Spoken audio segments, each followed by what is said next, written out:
J'espère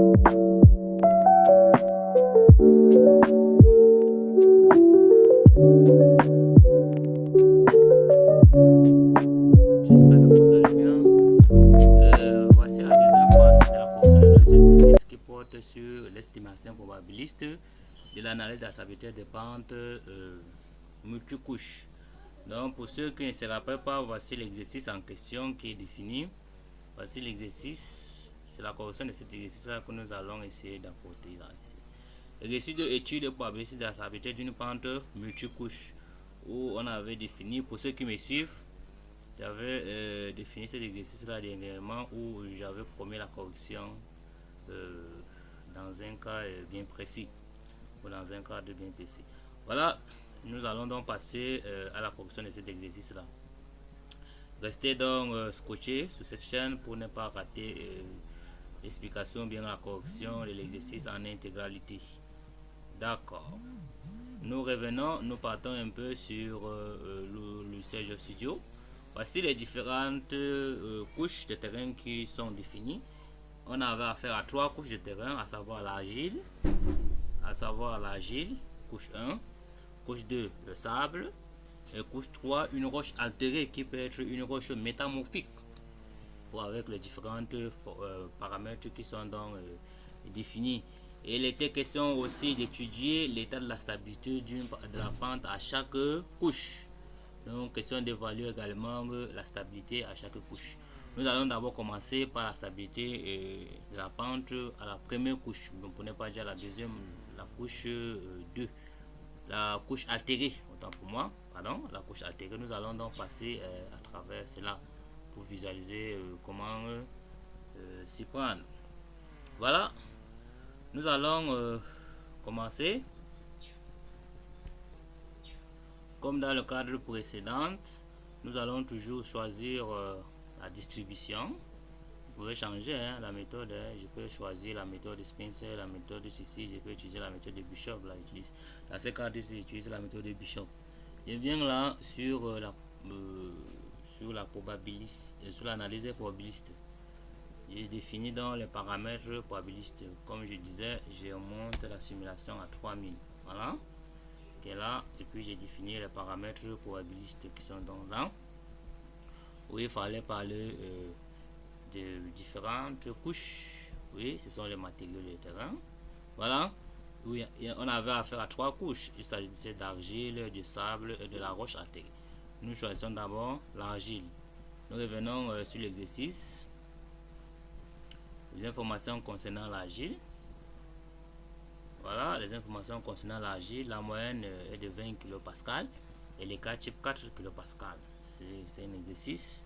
Question d'expliquer la nécessité de l'analyse probabiliste, tout simplement. Donc voilà les informations concernant la correction 20 et 4 kPa. Nous venons donc sur l'exercice. Pardon. 20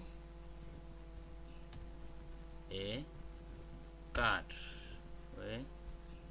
Nous voyons, nous allons donc visualiser. Ça génère automatiquement le décalage minimal et le décalage maximal. Alors, autant pour moi, pardon, je n'ai pas choisi celle-ci de la cohésion, pardon. Il s'agissait de la cohésion des informations concernant dans la cohésion. Ainsi de suite, on va faire avec les autres paramètres. Ok, on a introduit les autres paramètres concernant la distribution pour l'angle de frottement interne. Voici ces paramètres 25 et 3 kPa et 3 degrés, 25 degrés et la moyenne de 25 et le cas type de 3 degrés Celsius. Voilà donc la distribution de densité de probabilité qui est définie. La fonction d'échantillonnage.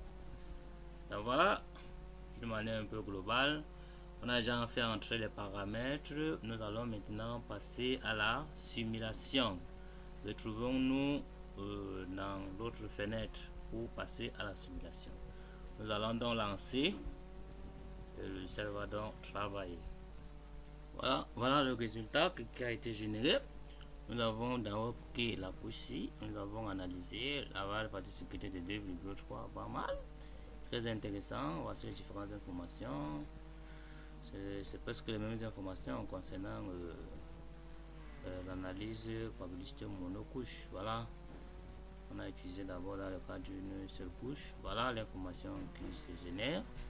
Voici voilà. Ok, nous continuons. Voilà les informations. Bon, l'information ce n'est pas pertinente dans ce cas-ci. Ce qui nous intéresse, c'est la fonction de densité, la probabilité, fonction de distribution de probabilité et la fonction de densité. Voilà, pour ceux qui me suivent, je pense qu'ils peuvent déjà interpréter cette courbe-là, définir la probabilité en fonction de facteur de sécurité. J'avais détaillé ça dans ma vidéo précédente. Toutes les informations ici et les informations concernant l'analyse probabiliste ici. Voilà les informations concernant l'analyse probabiliste. Oui. Je pense que tout est clair. Fonction de densité de probabilité. Voilà. Je pense que les uns et les autres peuvent se retrouver là toujours. Maintenant, nous passons donc à la deuxième étape, celle de passer à une autre couche pour visualiser comment est-ce qu'il se comporte finalement. Quelle est l'influence de la couche sur l'analyse ou bien de l'épaisseur d'une couche sur la stabilité d'une pente. Ok, voilà le résultat qui est généré. Vous voyez clairement que la valeur du facteur de sécurité a chuté. Nous remarquons là l'influence d'une couche sur la stabilité des pentes. On remarque. Donc clairement là, nous remarquons là la valeur de facteur de sécurité quitte de 2,4 à 1,882. Nous voyons donc une couche de terrain ou bien l'épaisseur d'une couche de terrain influence sur la stabilité d'une pente. Il est bien vrai que nous avons les informations comme l'indice de fiabilité, facteur de sécurité minimale. Nous n'allons pas nous répéter parce que ce sont les mêmes procédures pour générer, pour avoir les informations sur la densité de probabilité, les fonctions de distribution, ainsi de suite. Donc, ce qui nous intéresse, c'est la valeur du facteur de sécurité. Où il fallait répondre à la question de savoir, parce que les questions ont été posées, quelle est la probabilité d'échec global de la pente. Nous avons donc défini quelle couche influence le plus la stabilité globale. Pourquoi? Voilà. Donc la deuxième couche qui influence beaucoup plus la stabilité des pentes parce que non seulement à cause de ces paramètres mécaniques qui est très intéressant. La première question pour moi, à cause des paramètres mécaniques et intéressants, à cause également de son épaisseur, qui est également intéressant. Voilà, ça influence beaucoup plus sur la stabilité globale parce que ce sont des paramètres qui entrent en jeu dans la stabilité des pentes, l'épaisseur de la bouche, les paramètres mécaniques. Pour ne pas dire la cohésion, le poids volume, ainsi de suite. Voilà, comme la valeur de facteur de sécurité est définie, qui est très intéressant de 1,882, je pense que c'est largement suffisant pour s'arrêter là, pour ne pas proposer des mesures d'amélioration. Nous avons toutes les mesures d'amélioration qu'il faut, différentes méthodes de stabilisation en fait, si en cas où la pente serait en état d'instabilité totale. Donc voilà, la fin de cet exercice. Voici la fin de cet exercice. Nous pensons donc que vous serez toujours là pour ne pas rater les prochaines publications, les prochaines vidéos qui seront publiées sur la thématique la stabilité des pentes. Également, cette fois-ci, nous irons peut-être plus loin avec l'analyse 3D. Déjà, merci, portez-vous bien, à la prochaine.